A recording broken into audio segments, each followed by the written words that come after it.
Irmãos, vamos à leitura da palavra de Deus. Eu quero falar rapidamente aqui sobre como o Espírito Santo aplica e sustenta a obra de Cristo na vida do salvo.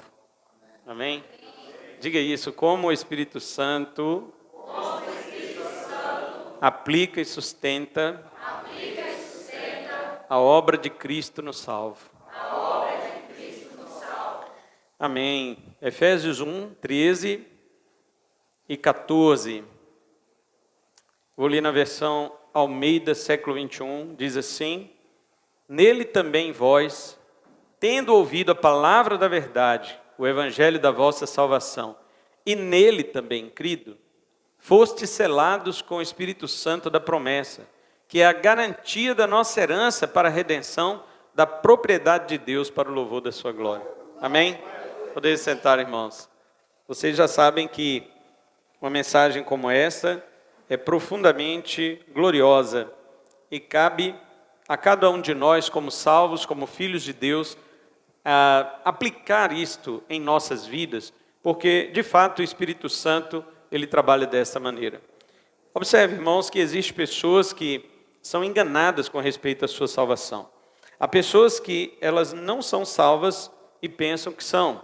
Eu sempre falo sobre essas classes de pessoas.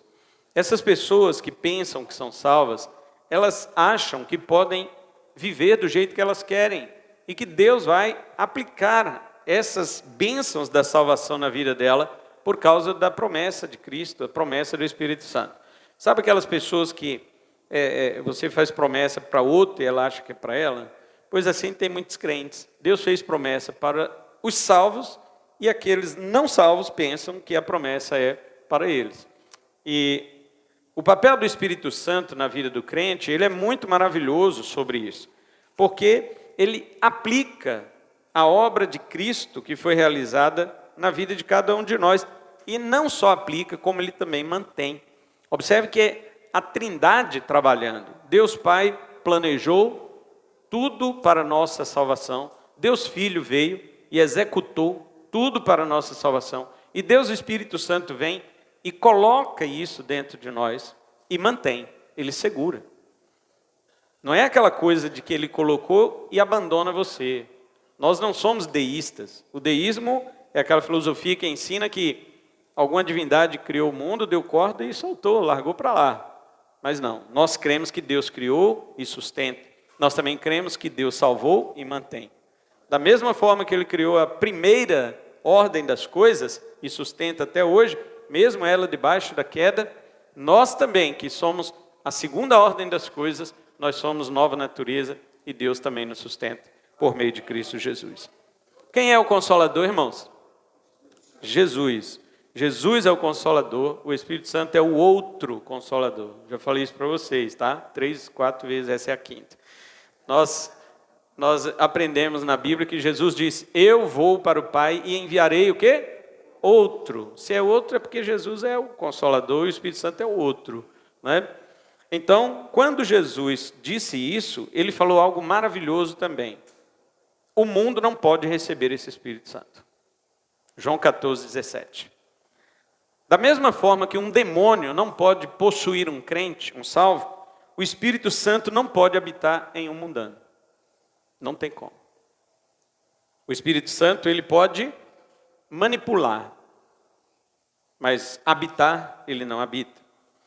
Outra coisa que Jesus falou é que os apóstolos se lembrariam de tudo que Jesus ensinou por meio do Espírito Santo. Está lá no versículo 26.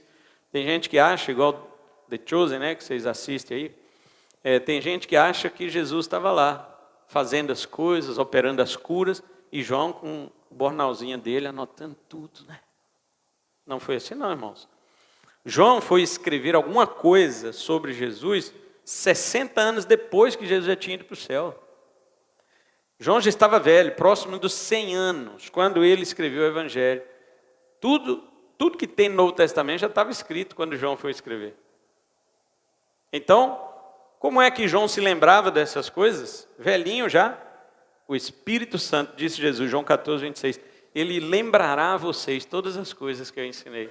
Então, João, quando ia escrever, o Espírito Santo vinha nele e lembrava de quando ele era um jovem, um adolescente quase, seguindo a Jesus e lembrando de tudo que Jesus fazia e ensinava.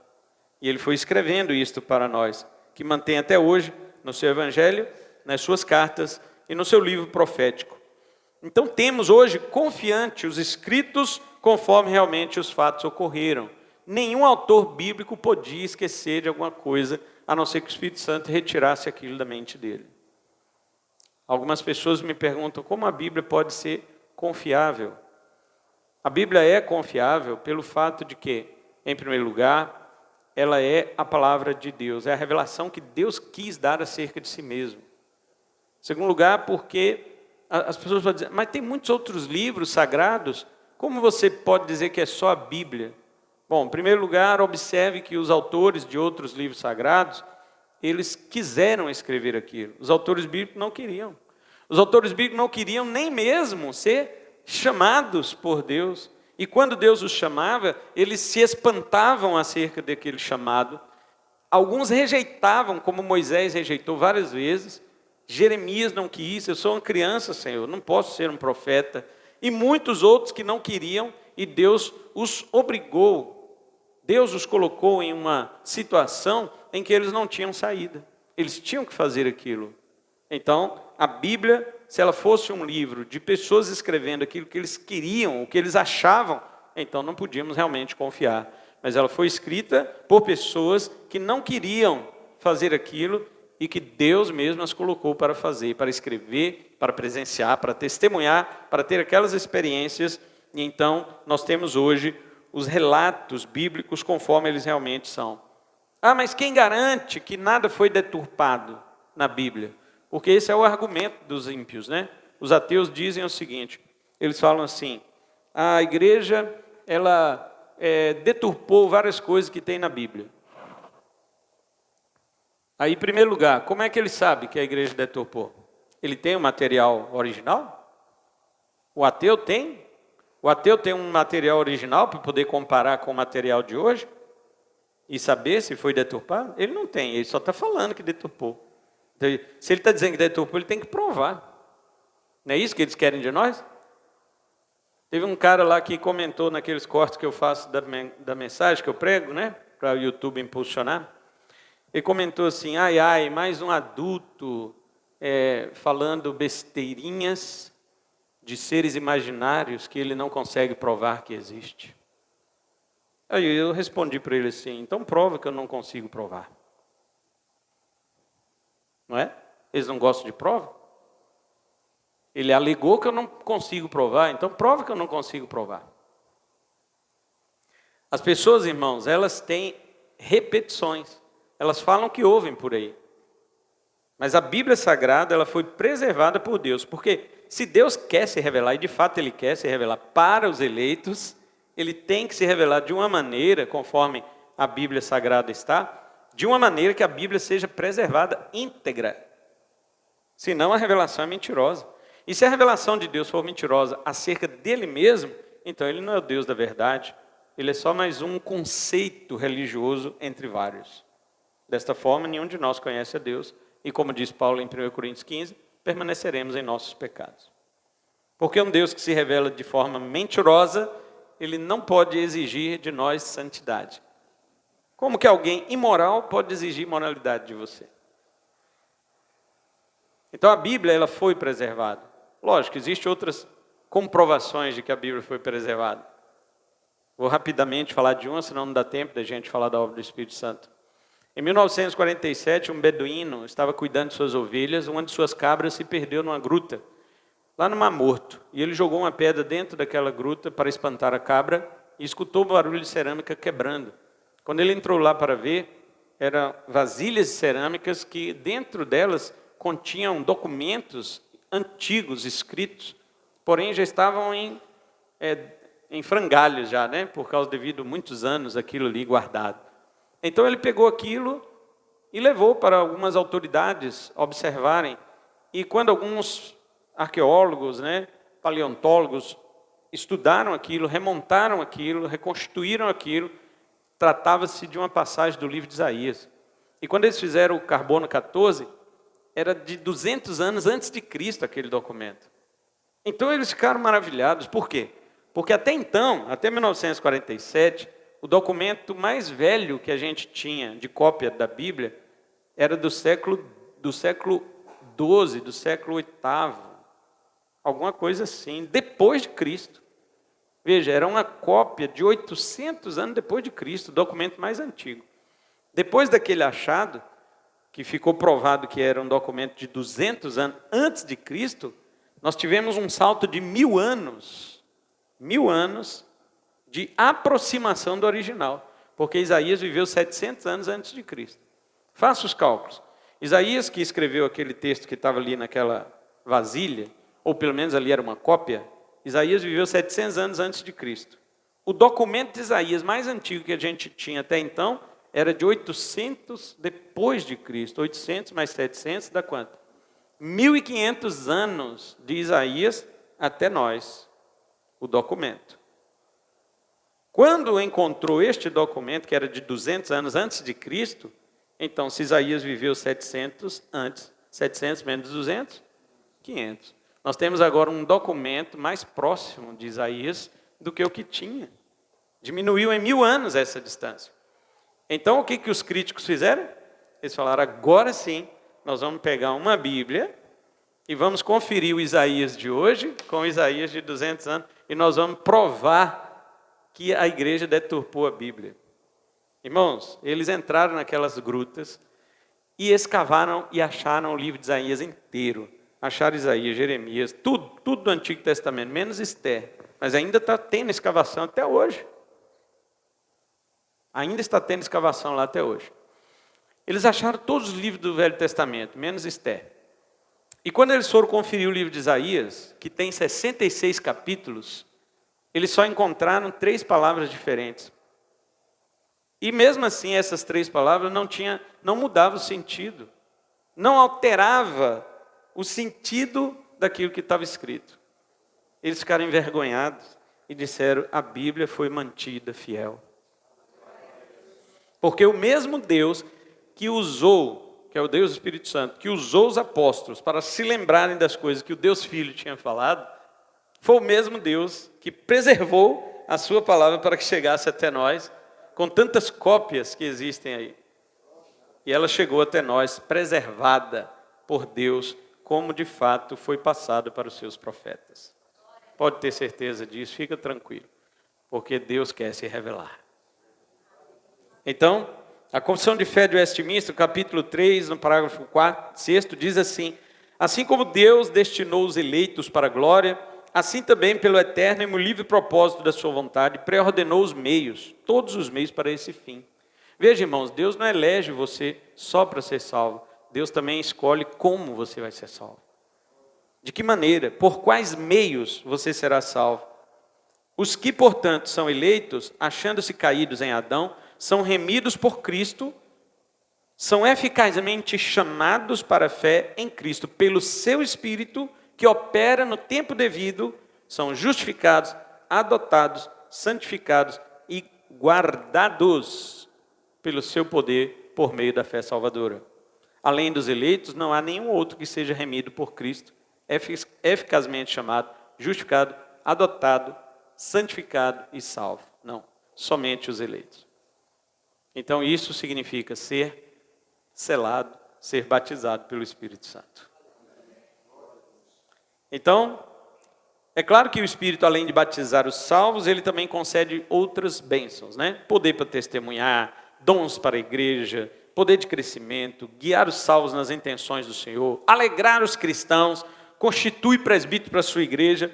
Mas hoje que vamos ver aqui é o papel do Espírito na salvação, só nessa área, tá bom? Então, em primeiro lugar, o Espírito de Deus conhece os eleitos de Deus. Diga isso comigo. O Espírito de Deus conhece os eleitos de Deus. Amém. Antes de tudo, vamos começar por aqui. A salvação dos eleitos é um decreto eterno de Deus. Romanos 8, 29. Porque os que de antemão conheceu, de antemão quer dizer na eternidade antiga. Conhecer quer dizer ter relacionamento íntimo. Aqueles que Deus teve relacionamento íntimo na eternidade antiga, a esses também predestinou para serem conformes à imagem do seu Filho, a fim de que ele seja o primogênito entre muitos irmãos. Agora veja, o Espírito Santo, quando foi enviado para conhecer os eleitos de Deus, não quer dizer que ele não conhecia. Esse conhecer é desenvolver o relacionamento espiritual com eles. Porque lá na eternidade, Deus, o Pai, já tinha esse relacionamento com os salvos. Só que a gente não existia. Então, quando a gente veio à existência, você nasceu no dia tal, do mês tal, do ano tal, chegou uma certa idade, o Espírito Santo, sendo Deus, conhecendo o coração de Deus, porque o Espírito conhece. O Espírito Santo é onisciente, irmãos. A Bíblia diz que o Espírito de Deus conhece tudo, até as profundezas de Deus. Quem é que conhece as profundezas de Deus? Só o próprio Deus. Portanto, o Espírito Santo é Deus. Então, o Espírito Santo, conhecendo as profundezas de Deus, ele não precisa perguntar ao Pai assim: Pai, será que aquele ali é salvo? Será que eu posso entrar nele, vivificá-lo e trazê-lo à vida para que ele entenda da tua palavra? O Espírito Santo não fica perguntando isso. O Espírito Santo, ele tanto sabe quem é eleito, como também sabe que hora que ele tem que vir para Cristo. Que maravilha! O Espírito Santo de Deus, ele não fica perguntando para Deus: é hora, será Deus salvar essa pessoa? Não, ele sabe quem é o salvo e sabe a hora de salvá-lo. Esse é o Espírito de Deus. E como ele sabe que o próprio Filho de Deus veio morrer só por aqueles que o Pai lhe deu, então ele espera só a hora dele. Chegou a hora dele, ele fala: aquele ali, o Filho morreu por ele, eu vou entrar nele. Então ele vem e insere as bênçãos da salvação sobre aquela pessoa até o fim. Então, como o Espírito Santo sabe quem é Deus, ele também sabe quem são os escolhidos de Deus, e ele coloca ali a obra de Cristo de salvação na vida dele, mantém isso até o fim. O Espírito de Deus é a confirmação da salvação de Deus sobre a vida do crente. Olha o que o apóstolo Paulo diz em Romanos, capítulo 5, versículo 5. Ele diz: e a esperança não causa decepção, visto que o amor de Deus foi derramado em nosso coração pelo Espírito Santo que nos foi dado. Você pensa que o amor de Deus só é provado na cruz? Ali é uma prova do amor de Deus, mas tem outra prova.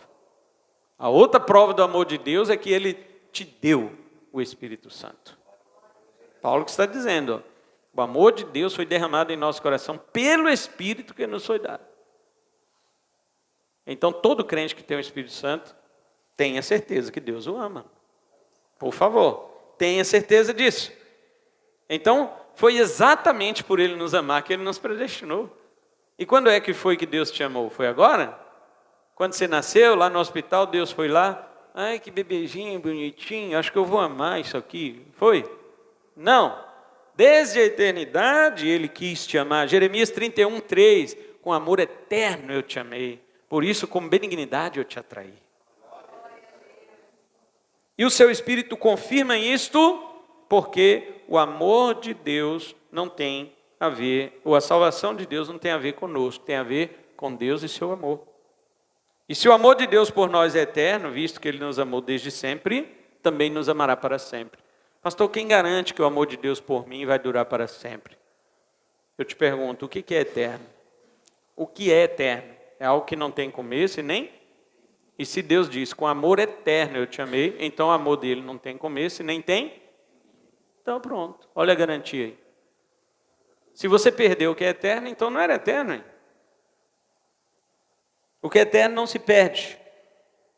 O próprio Espírito Santo é a garantia disto por nós. Então guarda em primeiro lugar, o Espírito Santo conhece os eleitos de Deus. Em segundo lugar, diga assim comigo, o Espírito Santo chama os eleitos a fé salvadora. Amém. Mas de que forma que o Espírito Santo chama os eleitos à fé salvadora? Ele faz isso mediante a pregação do Evangelho. Quando você ouve o Evangelho, você é regenerado pelo Espírito de Deus. Nascido de novo. Foi o que Jesus falou para Nicodemos. João 3,5. Aquele que não nascer da água e do... Olha aí, não pode entrar no reino de Deus. Nascer do Espírito. O que é nascer do Espírito? Jesus deixou isso claro no verso 6. João 3,6. O que é nascido da carne é carne. E o que é nascido do Espírito é... Jesus está dizendo o quê? Quem é nascido de sua mãe é adâmico, é carnal. Mas quem é nascido do Espírito é espiritual. Tem coisa mais simples, irmãos, do que entender essa maravilha? Não. não pode entender o homem natural. 1 Coríntios 2,14. O homem natural não compreende as coisas do Espírito, que ele parece loucura. E nem pode entender porque ele é natural. Agora, se ele for espiritual, ele entende. E quem é que faz um homem natural ser espiritual? Os arminianos falam que é ele mesmo. Não, é o Espírito Santo. Só se o Espírito Santo transformar um homem natural em espiritual que ele vai entender essas coisas. E não só entender, mas também aceitar. Que maravilha.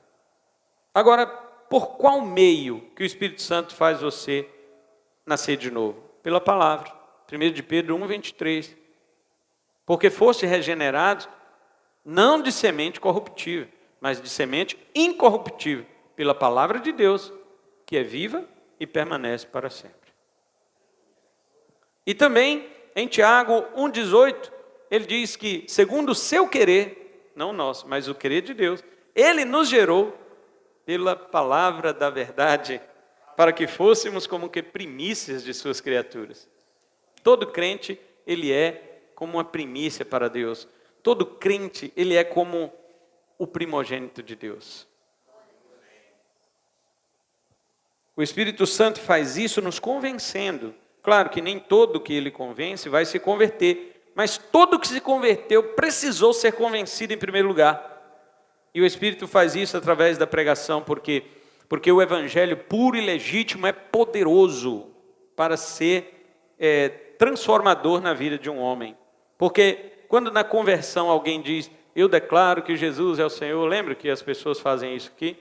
1 Coríntios 12:3, Paulo diz, ninguém pode dizer que Jesus é o Senhor, senão pelo Espírito Santo. Ah, pastor, mas eu já vi muita gente dizer que Jesus é o Senhor e não era pelo Espírito Santo. Tá, mas essa declaração não era verdadeira. Se essa declaração não era verdadeira, essa pessoa não era salva. O que nós estamos falando aqui, tratando, é do salvo.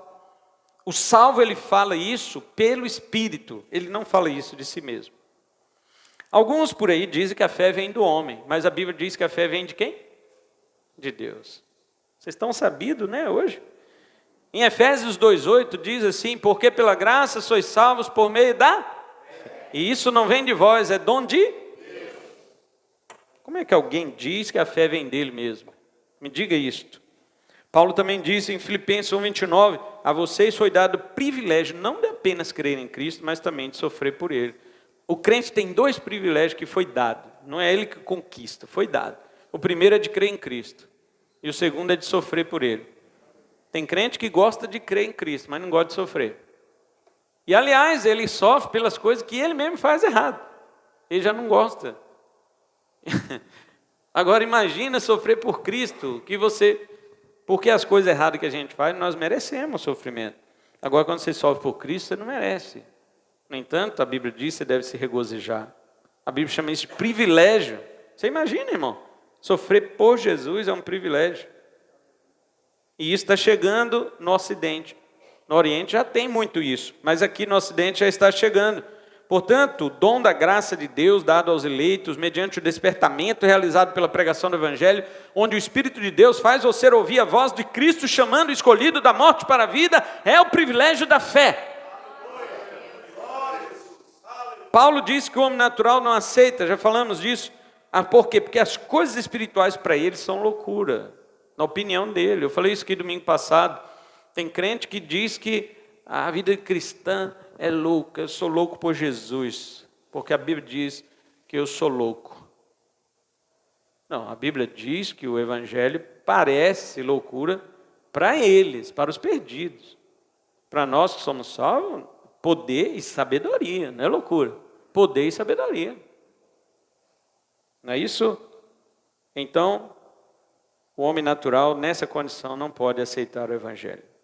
O que você viu até agora é que o Espírito de Deus, ele conhece os eleitos, e segundo, que ele chama os eleitos à fé salvadora. Terceiro, diga comigo, o Espírito Santo nos adota na família de Deus.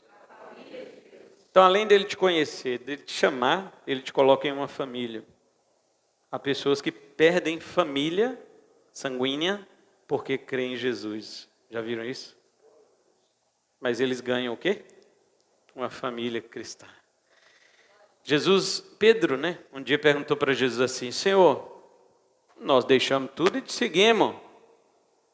Tipo assim, o que nós vamos ganhar?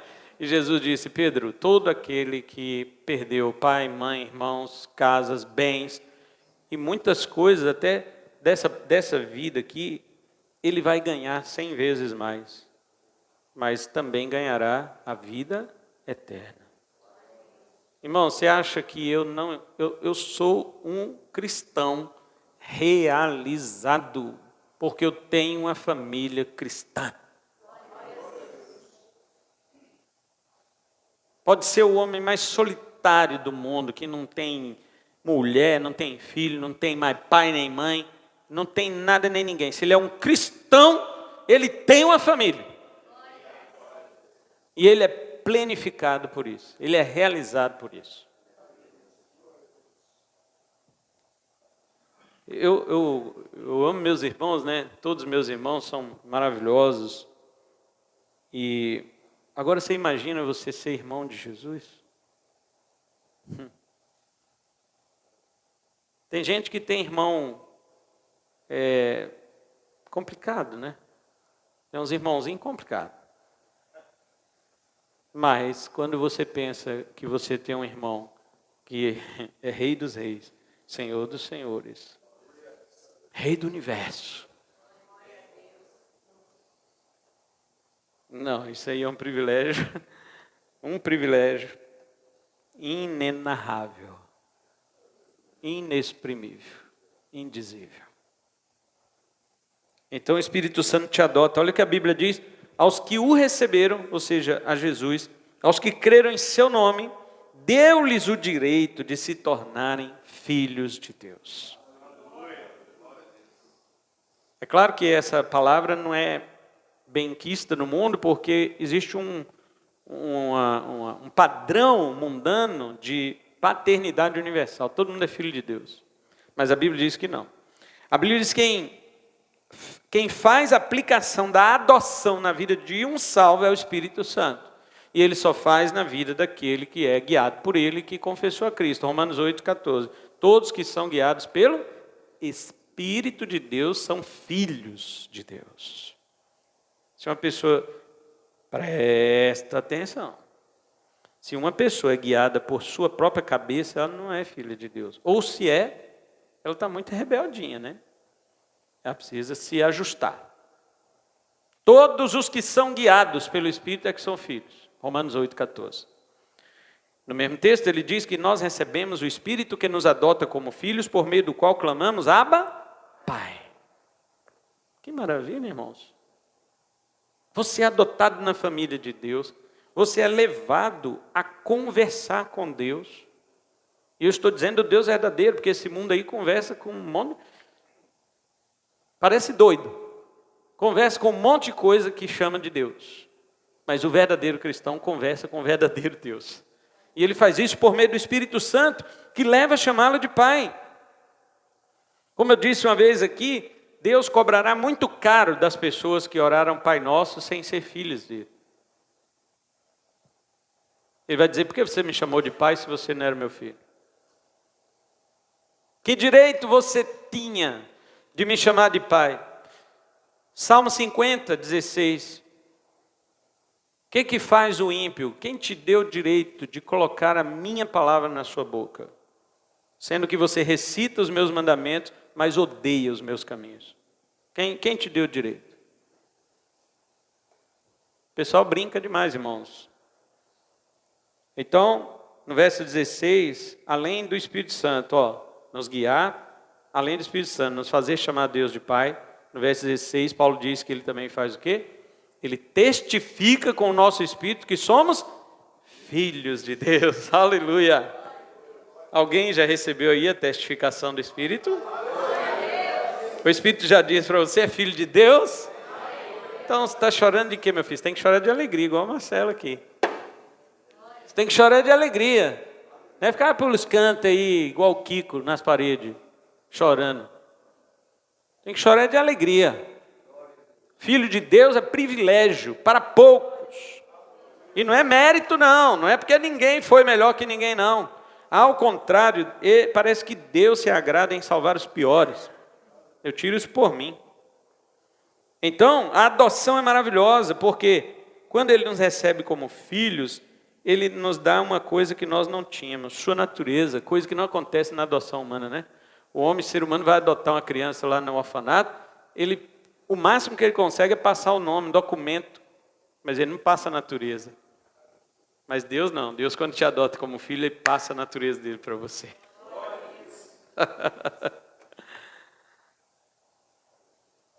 Pedro diz, 2 Pedro capítulo 1, versos 3 e 4, que o seu divino poder nos deu tudo o que nós precisamos para a vida e para a piedade. E ele diz para quê? Para que com isso nos afastemos das coisas deste mundo e tornemos-nos participantes da sua natureza divina. Ah, irmãos, a gente aqui não sabe quem a gente é. Eu lembro que meu pai sempre falava para a gente assim, o boi não conhece a força que ele tem. E eu falava, meu Deus, imagina se conhecesse. Por quê? Você acha que é um aramezinho daquele que coloca, segura ele, irmão Carlos? Mas quando ele vê aquele arame ali, ele para. Ele acha que ele não tem força para derrubar aqueles palanques ali. O cristão também não conhece, muitas vezes, qual que é o seu estado espiritual. O estado espiritual de um crente é filho de Deus. Filho de Deus. Entenda que o mundo não é. Só você é filho de Deus. E o Espírito Santo habita em você e Ele fala isso com você. Paulo também disse isso para os Gálatas, que porque vocês são filhos, Deus enviou o Espírito do seu Filho aos seus corações, que faz você clamar Abba, Pai. A lição preciosa disso é que também, além de você ter Deus como Pai, você tem uma família de irmãos, você tem filhos de Deus como você. Com eles você desenvolve comunhão, com eles você é edificado, com eles você tem desenvolvimento cristão. Eu não seria o cristão que eu sou sem vocês. Ainda sei que sou muito menos do que eu deveria, pelo fato de ter vocês como meus irmãos. Vocês me levam a ser um melhor crente, ainda que eu não consiga ser esse melhor crente que vocês me levam a ser. E é por causa dessa comunhão que o apóstolo Paulo associa a virtude da comunhão ao Espírito Santo na sua bênção apostólica. Em 2 Coríntios 13, ele diz assim, a graça de Jesus, o amor de Deus e a comunhão do Espírito seja com todos vós. Por quê? Porque ele diz que é a unidade do Espírito que nos leva ao vínculo da paz. A igreja deve conservar isso com todo esforço. Efésios 4:3. Quarto lugar, diga mais uma coisa que o Espírito Santo faz com a obra de Cristo em sua vida.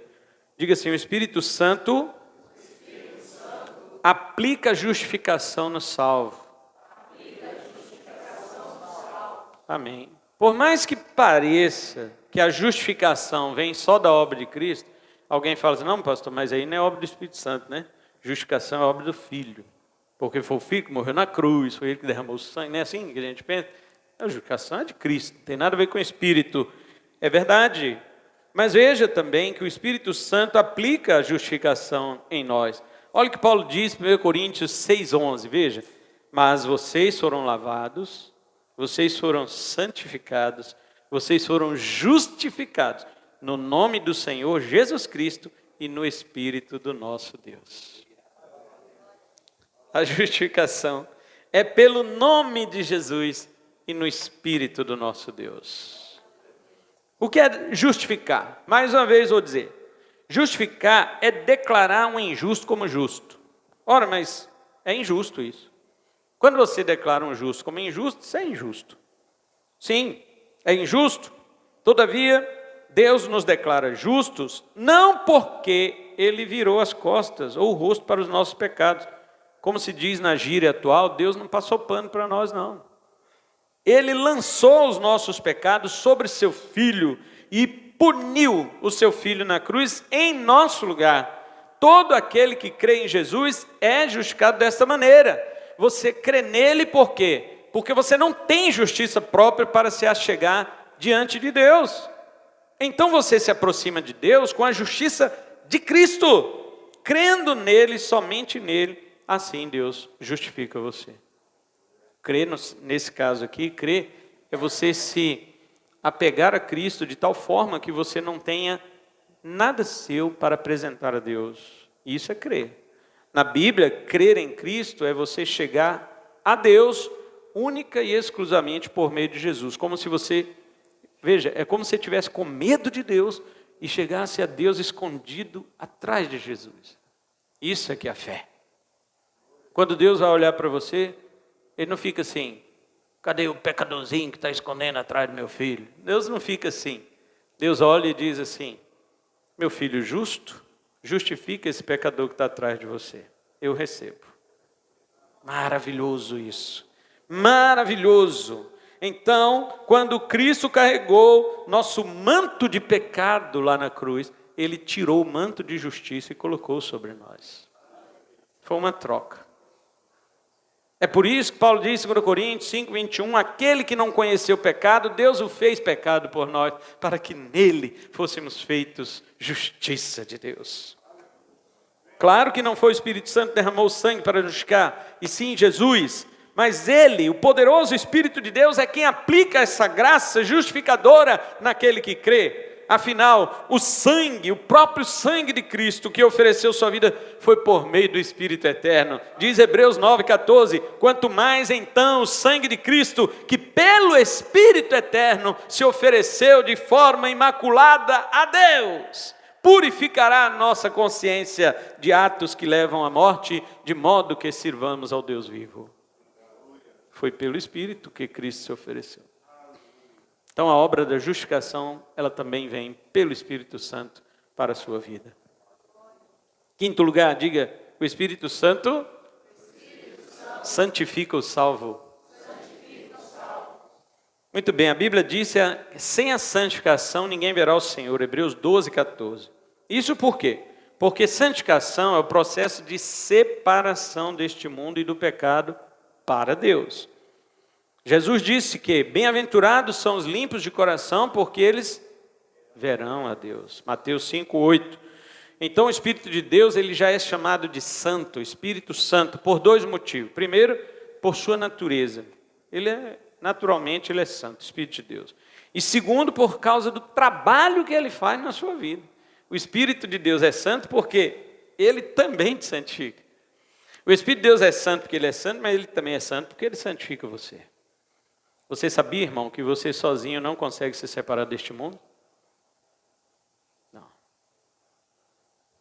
Afaste-se de Deus para você ver se você é vencedor sobre o pecado. É? Nunca.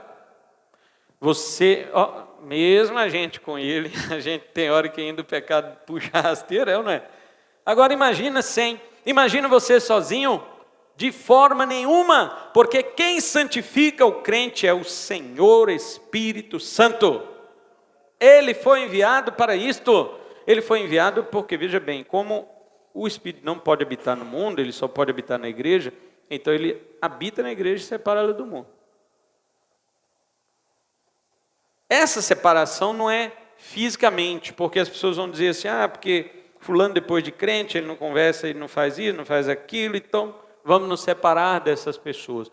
Porque tem pessoas, irmão, tem crente que ele prefere a amizade do mundo. Ele prefere a amizade das pessoas que é aquele tipo de boa vizinhança, aquela politicamente correta, agradar todo mundo. Eu falei ontem aqui, no aniversário da Kate, na pregação, eu disse assim que esse negócio de querer agradar os homens, isso vem lá da queda do Éden. É quando Adão caiu, ele deixou de adorar a Deus, deixou de agradar a Deus e fica querendo agradar os outros. Eu tenho que me perguntar se eu estou agradando a Deus. O resto não interessa. O resto é resto mesmo. Já que a Bíblia diz em Tiago 4,4 que todo aquele que é amigo do mundo se torna o quê? Inimigo de Deus, meu irmão. Qual foi o inimigo de Deus que venceu alguma guerra contra ele? Nunca. Você vai se aventurar a ser amigo deste mundo, inimigo de Deus? Então o Espírito de Deus santifica você. Ele vem para habitar em você. Porque sem Ele morar em você, você não consegue se santificar. E quando Ele regenera uma pessoa, quando Ele faz você nascer de novo, Ele te dá a natureza de Deus. 2 Pedro 3, 1, 3, nós já vimos isso, e 4. Essa natureza de Deus leva você a se afastar do pecado. Vamos dar um exemplo aqui, um exemplo imaginário, né? Claro que não vai acontecer. Mas como se o urubu fosse transformado numa pomba. Por natureza, o urubu vai desejar carne podre. Mas sendo transformado numa ave limpa, ele se afasta daquilo lá. Naturalmente ele se afasta. Se você convidar um urubu para um churrasco, uma picanha assada e tal, ele vai ter nojo daquilo. Tinha que esperar isso apodrecer, rapaz. Como que você consegue comer isso desse jeito? Agora, transforme-o em um ser humano. Transforme-o em uma pessoa que aprecia um bom churrasco. E você terá, mediante a transformação, um novo tipo de alimentação. Você sabe por que você fica se alimentando do pecado? Porque sua natureza ainda é a velha, é antiga. É por isso que você come carne podre. Ainda acha que não tem nada a ver. Quer se alimentar das coisas de Deus? Então, tua natureza tem que ser transformada. Um urubu seria capaz de vomitar em cima da nossa mesa, farta e bonita, porque para ele aquilo é nojento. Mas nós sabemos apreciar porque nossa natureza não é a dele. Um cristão é que vomita na mesa deste mundo. Mas o que muitas vezes tem acontecido é o mundo vomitado e os crentes aceitando o vômito do mundo. Então, queridos, se você recebeu a natureza do Espírito Santo, incline-se para as coisas de Deus. Se afaste das coisas deste mundo. Paulo diz que quem vive segundo a carne tem a mente voltada para a carne. Mas quem vive de acordo com o Espírito tem a mente voltada para aquilo que o Espírito deseja. Romanos 8, 5. Tudo bem que nós ainda pecamos, é claro. Mas Paulo diz em Romanos 8, 9, vocês não estão sob domínio da carne, mas do Espírito. Se o Espírito habita em você, mas se alguém não tem o Espírito de Cristo, esse tal não é dele. Não é. Se alguém não tem o Espírito de Cristo, esse tal não é dele. Uma coisa é ter pecado na vida, outra coisa é ter uma vida de pecado.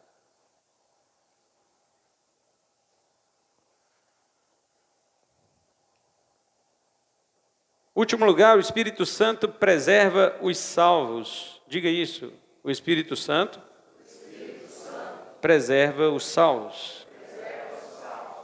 Como nós vimos em Efésios 1:13, o Espírito Santo nos foi dado como selo e garantia da salvação.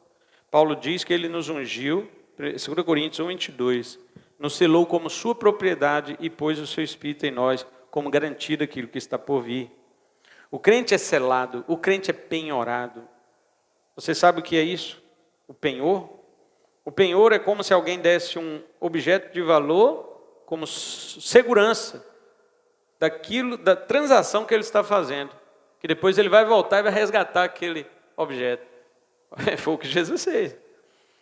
Jesus ele falou assim, eu vou voltar e vou resgatar vocês, mas para vocês terem garantia de que eu vou voltar e resgatar, eu vou deixar meu Espírito Santo aqui.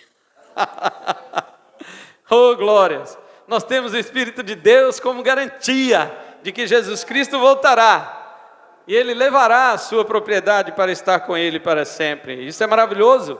Então o crente é penhorado. Por isso é impossível que você perca a salvação. Nós não estamos falando de pessoas que pensam que são salvas. Estamos falando do verdadeiramente salvo. Mas aquelas pessoas que não são salvas, elas muitas vezes podem ter uma falsa garantia. Mas não é isto, nós estamos dizendo o que Paulo diz em Gálatas 5:5, é mediante o Espírito que nós aguardamos pela fé, a justiça que é a nossa esperança, ou em outra versão, pelo Espírito aguardamos a esperança da justiça que provém da fé. E a esperança, o apóstolo Paulo diz, é aquela que não traz confusão, porque o amor de Deus foi derramado em nós pelo Espírito que nos foi dado. O que é esperança? Fé futura. A mesma fé que você tem aqui nas coisas que Deus já fez e na coisa que Ele está fazendo, quando você crê no que Ele vai fazer, isso é esperança. E Ele diz que voltará.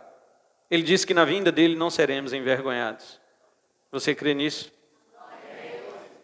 Você pode perguntar, como eu posso guardar minha salvação? Paulo já respondeu para Timóteo, guarde o bom depósito por meio do Espírito que habita em nós. 2 Timóteo 1,14. E João diz, João 4,13, sabemos que permanecemos nele e ele em nós, porque ele nos deu o seu Espírito. Então, se você persevera até o fim, no último dia o Espírito Santo vai te glorificar. Essa é a promessa final e fiel do Senhor, com a qual eu quero encerrar, dizendo, o Espírito Santo não anda procurando por aí se alguém quer ser salvo.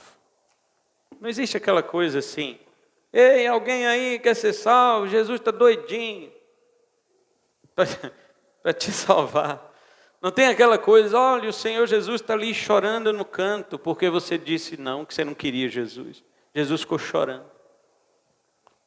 The Chosen pode ser assim, mas Jesus não. Jesus, ele já fez a obra que ele tinha que fazer na cruz. E quando ele fez, irmãos, vou dizer uma coisa para você.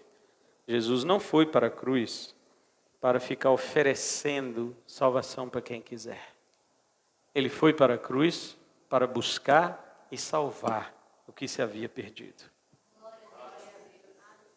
Jesus não foi para a cruz para dizer assim, gente, estou pendurado, venha. Não, ele foi para a cruz, para da cruz ele sair de lá vitorioso em busca dos que o Pai lhe deu e alcançar todos eles e, como diz em João 6,39, não perder um dos que o Pai lhe deu. Foi para isso que Jesus veio. Não veio para ficar dando cheque em branco para ninguém gastar em nome dele, não. Ele veio para salvar verdadeiramente. E todo aquele que ele veio para fazer isso, o Espírito de Deus habita nele e no fim das contas, ele o glorificará. Você sabe o que Paulo diz em Romanos capítulo 8, versículo 26? Ele diz que o Espírito de Deus geme com gemidos inexprimíveis. Aí você fica, né? Tem um monte de gente que fala assim, não, o Espírito Santo geme porque nós não sabemos orar. Tem uns que acham assim, os crentes oram tão feio que o Espírito Santo geme. Né? O cara ora tão ruim que o Espírito Santo fica gemendo, tão ruim que ele ora. Não é isso. Outros dizem assim, não, o crente não sabe orar, o Espírito Santo vai lá em Deus e conserta a oração dele. Também não é isso. O que o apóstolo Paulo está dizendo é baseado no contexto de Romanos 8. No contexto de Romanos 8 ele diz o seguinte, em primeiro lugar, toda a criação de Deus ficou presa no pecado por causa de Adão, em primeiro lugar. Segundo lugar, essa natureza que está aí, ela geme por causa do pecado, aguardando que os filhos de Deus, que os eleitos de Deus, que os salvos de Deus sejam glorificados um dia. Misteriosamente, a criação, a natureza sabe que nós seremos glorificados. Deus contou para ela, Deus contou para as árvores, para o rio, para os bichos, que um dia nós seremos glorificados. E eles aguardam esse dia, por isso que a natureza geme. Segundo lugar, Paulo diz que nós que temos as primícias do Espírito também gememos, porque aguardamos a redenção do nosso corpo. Você geme por isso? Quando você ora, você fala, Senhor, eu quero um corpo de glória, Senhor. Ou você fica orando, Senhor, eu tô doente, cura porque eu não quero morrer. Senhor, eu tô feio, faz eu ficar bonito. Tem jeito não, irmão. Tem milagre e tem mágica, né? Senhor, não sei o quê, eu quero viver mais nessa terra. Paulo diz, quem tem o Espírito de Deus geme para ter um corpo de glória. E para ter o corpo de glória, duas coisas, ou você precisa morrer, ou Jesus precisa voltar. É só assim. Mas como os crentes em geral não oram para ter um corpo de glória, aí o Espírito Santo ora. O Espírito Santo ora diante do Pai, e ele geme por nós. Pelo quê? Pela mesma coisa. A natureza geme para que os crentes sejam glorificados. Os crentes deviam gemer para serem glorificados, mas como eles não gemem, o Espírito Santo vai lá em Deus e geme. Pai, eles serão glorificados, mas eles não pensam nisso. Pai, o meu trabalho é aplicar a obra de Cristo neles, do Filho de Deus, neles, para que eles sejam iguais ao teu Filho. Teu Filho é belo, Pai, o teu filho é lindo, ele é maravilhoso, olha o corpo glorificado dele, olha a perfeição, olha a beleza do teu filho. E Deus concorda com o Espírito e diz, meu filho é lindo, é belo. Foi para isso que eu salvei outros filhos, para se tornarem semelhantes a ele. E o Espírito de Deus, é esta obra, Pai, que eu estou fazendo neles, mas eles não oram para ser glorificados igual ao teu filho. É por isso que ele ora, ele geme diante do Pai. E então o Pai diz, chegará a hora. E quando Jesus Cristo voltar, todos os cristãos que já morreram terão seus corpos iguais ao de Cristo ressuscitados. E suas almas que já estão glorificadas no céu se unirão novamente a seus corpos e viverão como Jesus Cristo, no novo céu e na nova terra. E os crentes que ainda não morreram, quando Jesus voltar, estiverem vivos, sendo aí perseguidos pelo anticristo, esses crentes imediatamente terão seus corpos transformados em um corpo semelhante ao de Jesus Cristo. E sua alma também glorificada, para viverem com o Senhor eternamente. E então seremos aquele propósito eterno de Deus. Filhos semelhantes a Jesus, para a glória de Deus Pai. Aleluia! Aleluia! E quem está fazendo essa obra é o Espírito Santo. Ele aplica a obra da salvação na vida do eleito. Aleluia! Vamos orar e agradecer ao Espírito de Deus nessa noite.